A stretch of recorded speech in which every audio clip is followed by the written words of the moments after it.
Hello and welcome to the home of the Ghost Owl, and we're back for some more of our High Elf faction focus. We've done the Lords, we've done the Heroes, and now we're on to those basic line infantry in the core. Line infantry and cavalry, I should say, in the core section of the army roster. So this is continuing our series looking at how the High Elves played at the back end of the 8th edition with their army book to give us an idea of the flavour and how the units might play and perform in Warhammer The Old World. The rules might be different, but their role on the battlefield should be quite similar. So without further ado, let's see what our first core unit is. And yes, it is your standard High Elf Spearman. So, they've got above average initiative and leadership, as you'd expect from elves, but low strength, toughness, and wounds. Equipment wise, they get a spear, they get a shield, and light armour. So, they're going to be saving on 5s. Spear helps them fight an extra rank. Minimum unit size is 10, and they can have a full set of command characters, which is your musician, your champion, and your standard bearer. They get the standard High Elf special rules, and on basic line infantry, when you think about these rules, the fact they can fight in an extra rank than normal is huge. And also that always strike first is massive, and if their initiative is higher, so you're fighting orcs or Skaven, for example, you're going to re-roll your misses in close combat as well. So this is a basic infantry unit, but still one to watch out for. You just can't charge it with chaff and expect the chaff to do a lot straight up. Yes, if it's a big enough unit, they'll get to attack back, but always striking first is a very, very good rule. So the interesting thing with them is, it's a decent enough unit, but they were less common than the Lothern Sea Guard for two reasons. One, the Lothern Sea Guard came in the Island of Blood box, so anyone that was starting in the 8th edition picked up the Island of Blood box, which was Skaven versus High Elves, and you got Lothern Sea Guard in that. Lothern Sea Guard also could take bows for only 3 points more per model, so that gave them that flexibility. So they were basically spearmen, but also archers. So you just had a bit more flexibility, and 3 points was really quite worth it. There's no real healing in terms of bringing back models like the undead, so keeping your models on the board is key. So not having to rush them into melee and do some damage was quite useful. So spearmen, definitely there, definitely a usable unit, but potentially see more Lothern Sea Guard than you would the spearmen.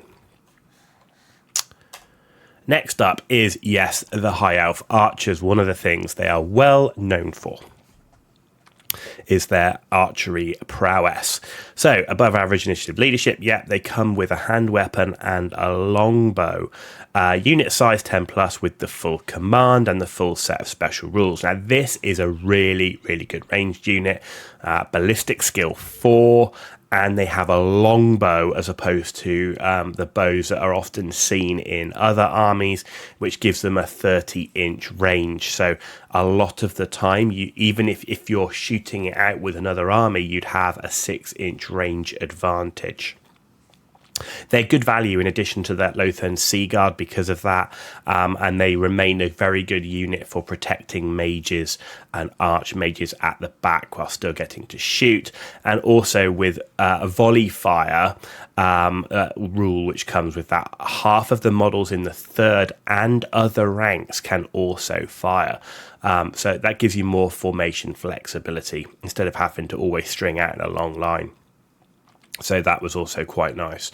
Archers, regular feature, at least 1, if not 2 units on the battlefield in most rosters, and was a common unit to help make up the core points that were required in an army list, because there was a minimum amount of core choices that had to be taken. Next up is the Lothern Sea Guard. So there you go. These were the models that came in the Island of Blood. They've got some nice shields there with a very Lothern theme on it, with the spear, bow slung over their back.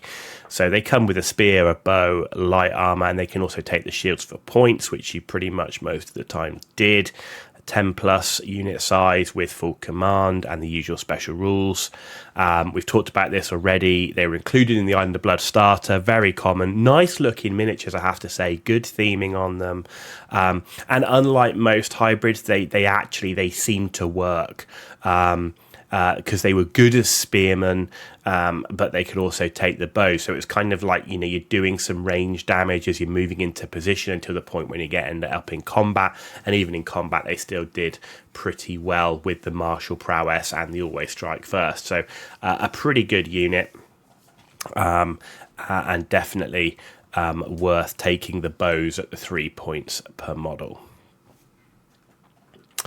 Next up, Silverhelms, first of our cavalry options. So this is the classic high elf cavalry unit. They got above average leadership. They got low strength, toughness, and wounds. Equipment wise, quite nice. They've got hand weapon, lance. They got heavy armor, and they've got Ithelmar barding as well. So normally barding gives you a movement reduction, but not so for the Silverhelms. They do get a bit extra movement with that, and they can also take shields for points. So unit size of 5+, full command, and the usual special rules. Reasonably durable cavalry unit, 2+ save, 8-inch move.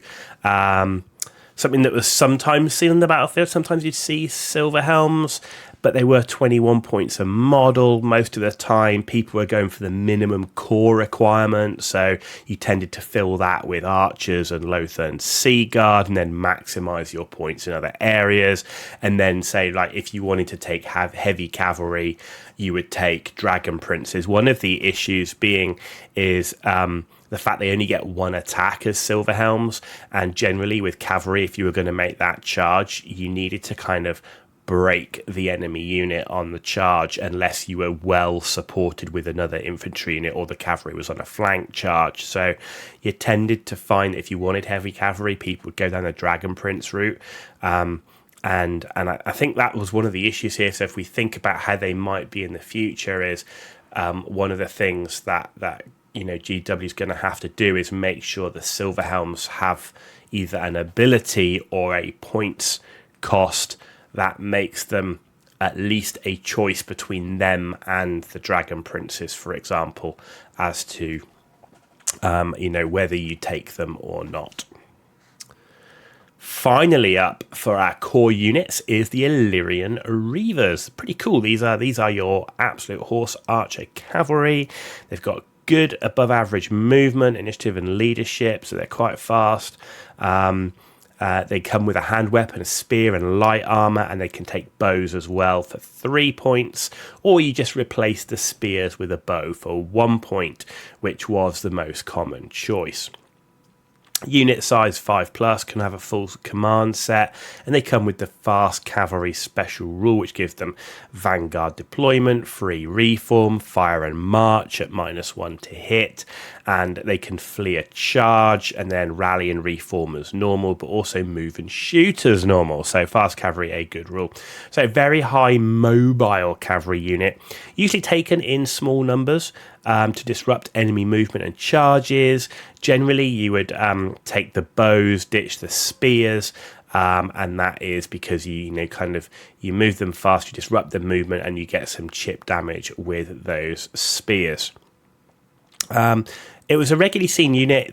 You get a set of 5 in the Island of Blood box, and at 85 points for a unit of 5, it was reasonable for the disruption and minor range threat to war machines. Maybe if there was plenty of enemy war machines, fast cavalry unit around the flanks, shoot them on the way in, and then charge them later if you need to. So yeah, quite a commonly seen unit. At 85 points, kind of mixed with archers and Sea Guard, would pretty much fill up the core that was needed. And I say in most cases, most people took the minimum amount that they had to take in the core section, so they could spend it elsewhere. This will be interesting to see how this is managed in the old world in terms of building an army. Will we go down this route of having to take minimum amounts of core, battle line, or whatever you want to call it these days, as a tax, just to be able to get those more elite and rarer units? So it will be interesting to see how they handle that. But that brings us to the end of the High Elves core units. Hope you enjoyed it. I hope it gave you a flavour of the units, how they performed, how they might perform, and what they might do in the old world. If you liked the video, give it a thumbs up. If you didn't know, give it a thumbs down. Let me know why in the comments down below. And as always, if you want to see more content, you please hit that subscribe button. It is so important, and it costs you nothing to do. So thank you in advance. You've been watching The Ghost Owl. Tune back in as we start getting into some more juicy High Elf special units.